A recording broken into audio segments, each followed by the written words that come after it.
बिस्मिल्लाहिर्रहमानिर्रहीम। अस्सलाम वालेकुम नाज़रीन, इरफान हाशमी आपको शो में खुशामदीद कहता हूँ। और हमें पाकिस्तान से ज्वाइन किया है senior advocate supreme court of Pakistan Azhar Sadiq साहब ने। सदीक साहब, बहुत शुक्रिया सर आपके वक्त का।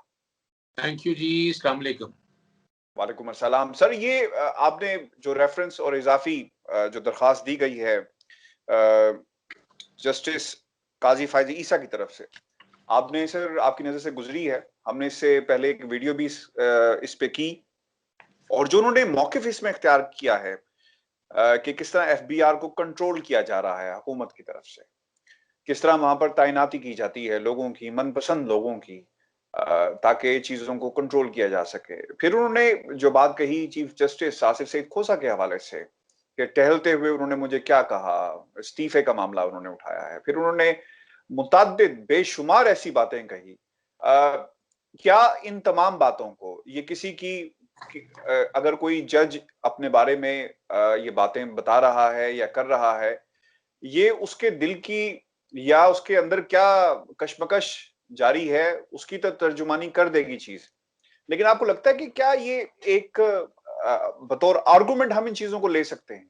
आप किस तरह इसको बतौर आर्गुमेंट कहेंगे जब वो ये कहते हैं कि आपने मेरे मनी ट्रेल की बात की, जायदादों की बात की, तो जनाब उनसे भी पूछें। तो आप उनसे क्यों नहीं पूछ रहे? तो क्या इसे बतौर आर्गुमेंट हम ले सकते हैं? बहुत शुक्रिया इरफान हाशमी साहब। तकरीबन को गालबन 30 सफ़ों का है, सारे सफ़े तो मेरे पास नहीं है, लेकिन कुछ चीज़ें मेरे तक वो शेयर हुई हैं।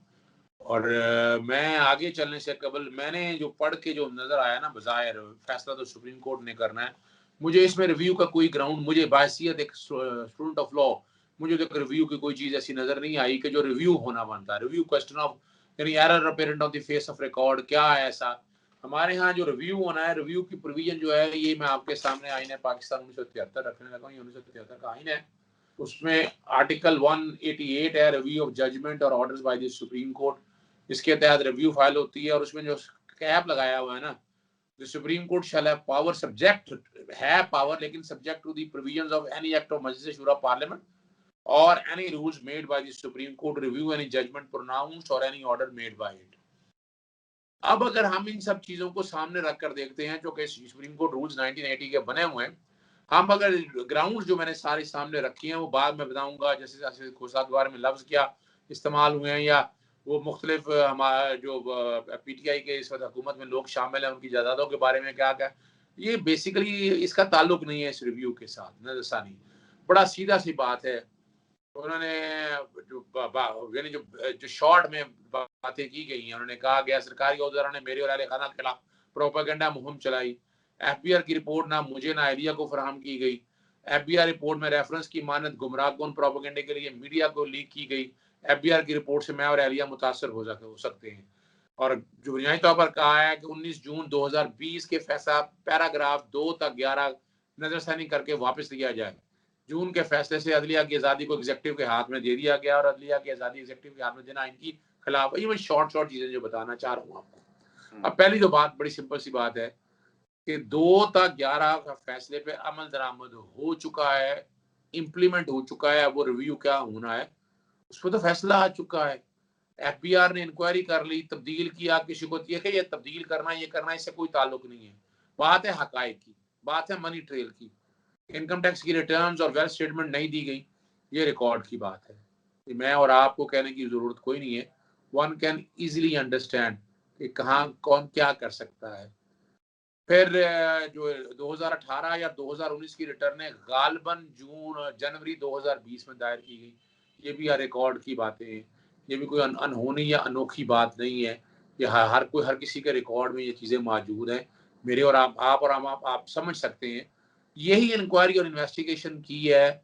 और बुनियादी तौर पर अगर मुझे आप समझते हैं तो ये अदलिया की आज़ादी को प्रोक्योर किया गया है। एक जज पे इल्ज़ामात लगे, और इल्ज़ामात लगे हैं उनकी बीवी की जायदाद के बारे में। मैंने ये देखें, ये तो मैं तो बड़ा सख्त खिलाफ हूँ कि इस हवाले से कि अदलिया की आज़ादी को कंप्रोमाइज़ किया जाए। यानी अगर आप जज के ऊपर करप्शन और करप्ट प्रैक्टिसेस के अगर कोई इल्ज़ामात होंगे, अब करप्शन और करप्ट प्रैक्टिसेस की डेफिनेशन अगर सेक्शन 9 के अंदर देखें तो वो स्पाउस की बात, बच्चों के पास भी है, औलाद के पास भी है, एसेट बियॉन्ड मीन की बात भी है। तो यहाँ तो आर्टिकल 209 के अंदर ऐसी कोई बात नहीं है, मिसकंडक्ट की बात है। और ये एक आज़ादी को प्रोक्योर किया गया है बचाया गया है। तो यहाँ अगर हम इन चीजों को सबको रख के अगर हालात और वाकयात के साथ अगर मिलाकर पढ़ें तो हम समझ सकते हैं कि ये जो फैसला था, इस फैसले ने अदलिया की आज़ादी को और लार्जर बेंच का फैसला होगा। यानी मिसाल के तौर पर उन्होंने यहाँ ये कहा गया कर जस्टिस मंसूर अली शाह और जस्टिस याहिया अफरीदी को बेंच का हिस्सा बनाया जाए। बड़ी सिंपल सी बात है, जो भाई वो तो पहले ही डाइसेंट व्यू दे चुके हैं, यानी इस फैसले से तो पहले ही इख्तलाफ कर चुके हैं, तो वो इस बेंच का हिस्सा कैसे हो सकते हैं। अब मैं स्टूडेंट ऑफ लॉ के तौर पर ये समझने की कोशिश कर रहा हूँ, मेरी भी समझ से बाहर है कि उनको कैसे इस जजमेंट, इस रिव्यू करने की जजमेंट का हिस्सा बनाया जाएगा। ये जजमेंट तो जिन्होंने पास की है उन्होंने रिव्यू करनी है, उन्होंने नजरसानी करनी है, और कानून अरसा दराज से हम यही देखते आए हैं, हमने कोई ऐसी चीज नहीं देखी है। मिसाल के तौर पर एक और जो बात जो उन्होंने यानी उन्होंने दरखास्त में कहा कि फैजाबाद धरने में एमक्यूएम पीटीआई ने दरखास्तों में ओहदे से हटाने का मुतालबा किया। साबिक चीफ जस्टिस का निजी तौर पर रेफरेंस का बताने का मकसद इस्तीफा लेना था। सुप्रीम कोर्ट ने, अब ये सारी चीजें अगर आप जरा सोचें इस बात को, ये जो इस्तीफा लेने वाली बात है, जब शुरू में तो ये तो फैक्ट ऐसा था ना जो वक्त से पहले था, तो ये फैक्ट पहले क्यों नहीं आया, कि नजरसानी के दौर पर कैसे आ गया, जब पहले चल रही थी, जब मेन पिटीशन चल रही थी। और जो लफ्ज लिखी है ना, वो लफ्ज मैं बता देता हूँ, ये नहीं कहा उन्होंने लफ्ज जो लिखा है वो ये लिखा है, इन retrospect and speaking in mind what the honorable chief justice has earlier spoken to the petitioner on the walking track behind the Supreme Court building, it's become clear that the reason for informally telling the petitioner about the reference was to secure the petitioner resignation। ये तो उनके अपने ज़हन की इख्तरा है कि जो अगर उन्होंने बताया तो उसका मकसद इस्तीफा लेना था, ये तो अपने ज़हन की इख्तरा है। और यानी इस तरह जजेस के बारे में, ऑनरेबल चीफ जस्टिस के बारे में, उनके बारे में रिमार्क्स कहना, पता नहीं ये कंटेम्प्ट है या नहीं है, ये एक अलग इशू है। एक सफ़ा मैं और दिखा देता हूँ आपको। इस सफ़े में जायदादों का जहाँ वो जिक्र है, सैयद जुल्फ़िकार अब्बास बुखारी का जो जिक्र है, यार मोहम्मद हिंद का जिक्र है, नदीम बाबर का, शहबाज गिल का, lieutenant general retired Asim Salim Bajwa का, मिर्जा शहजाद अकबर का, फैसल वाडा का, मोहम्मद उस्मान डार का। अब इसका इस रिव्यू से मेरी खुद समझ से बाहर है।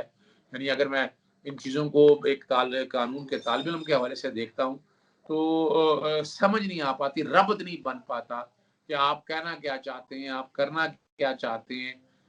जैसे काजी फाइज यानी मिसाल के तौर पर कहा जा रहा है कि मीडिया में बातें दी जा रही हैं, मीडिया में तो अगर आपको याद होगा कि जो नोटिस बाकायदा लिए गए, वहाँ जजेस के घरों पर तो कुछ जा सकता नहीं, जिस किसी ने तस्वीर निकाली वो आसपास के किसी लोग ने तस्वीर उतारी होगी ना, वहाँ जो उस एरिया में रहते होंगे, तो वो तस्वीरें अगर लीक की हैं तो वो किसने लीक की हैं, वो सोशल मीडिया पे पहले गई है ना, मीडिया पे तो नहीं आई पहले। तो इसी तरह जो जवाब दाखिल करती रही हैं सरीना ऐसा साहबा, वो आप जवाब सारे बाहर लीक कौन करता रहा है, कैसे आउट हुए हैं, कैसे बाहर आए हैं, ये सारा देखने वाली चीजें हैं ना।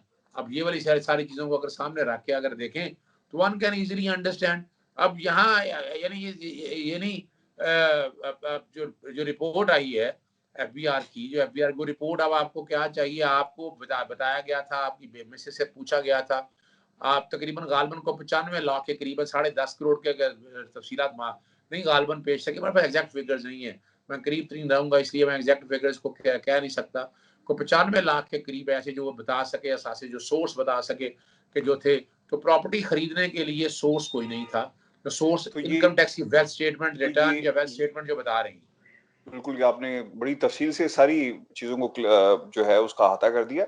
लेकिन अजहर साहब, ये भी एक बड़ी इंपॉर्टेंट चीज है कि जो सियासी जमातें हैं, जस्टिस काजी फायद ईसा का नाम बार बार लेती हैं, जिक्र करती हैं, और लेकिन जस्टिस काजी फायद ईसा साहब ने कभी इस चीज को क्यों किसी भी प्लेटफॉर्म के ऊपर या अपने कम से कम रिमार्क्स पे, अगर वो हुकूमत के बारे में बात कर सकते हैं तो ये भी कर सकते थे कि जनाब मुझे सियासत में मत घसीटा जाए, मेरी किसी बात को, मेरे किसी फैसले को किसी प्लेटफॉर्म के ऊपर बतौर मिसाल पेश मत किया जाए। तो सियासी जमातें जस्टिस काजी फायद ईसा को जो है वो कंट्रोवर्शियल बना रही हैं और एक मखसूस जमात बकायदा बना रही है। अब उनकी तरफ से अगर इस किस्म की कोई चीज सामने नहीं आती या उसे डिनाई नहीं करते, तब भी इनके केसेस पर और इनकी एक बतौर सिटिंग जज मॉरल ग्राउंड जो है उसके ऊपर भी सवालिया निशान उठता है कि जनाब वो जमात जो इदारों के खिलाफ बात करती है, वो इनका नाम बतौर ढाल के इस्तेमाल करती है कि ये हैं सच्चे जज, तो आम बंदा कहाँ जाएगा सर?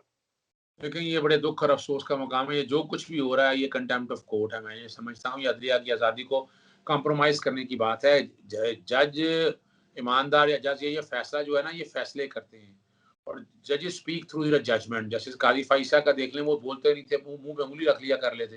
लेकिन अब जो सारी बातें हो रही हैं, जिस तरह नाम उनका लिया जा रहा है, जिस तरह पोलिटिसाइज हो रहा है, ये एक तकलीफ दे बात है। ये अदलिया की आज़ादी को कॉम्प्रोमाइज़ करने की बात है और ये जो जमातें भी कर रही हैं, ये जमातें आइन के खिलाफ बातें कर रही हैं।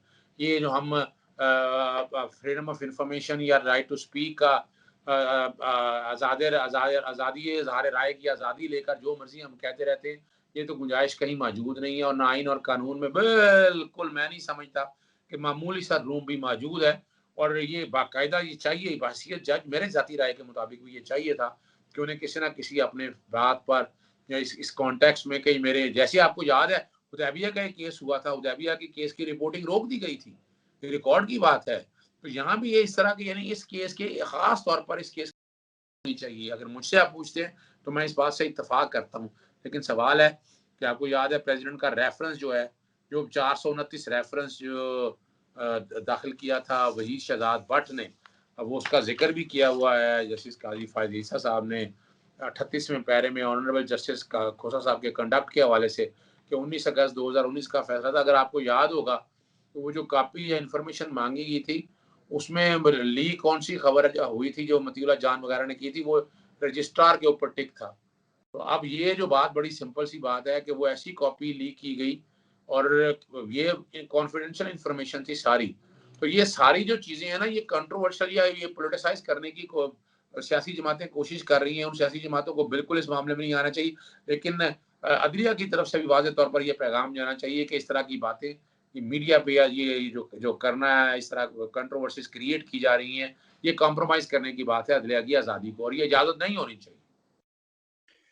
बिल्कुल सही आपने कहा। व्यूअर्स, ये हमारा आज का शो था। अपने कमेंट्स हमें ज़रूर भेजिएगा, सवालात भेजें इस प्रोग्राम से मुतल्लिक और जो सब पाकिस्तान की पॉलिटिकल डेवलपमेंट्स हैं और जो इस मौजू पे भी आप बात करना चाहते हैं। और चैनल को सब्सक्राइब करना मत भूलिएगा। मुझे इजाज़त दीजिए। अल्लाह ने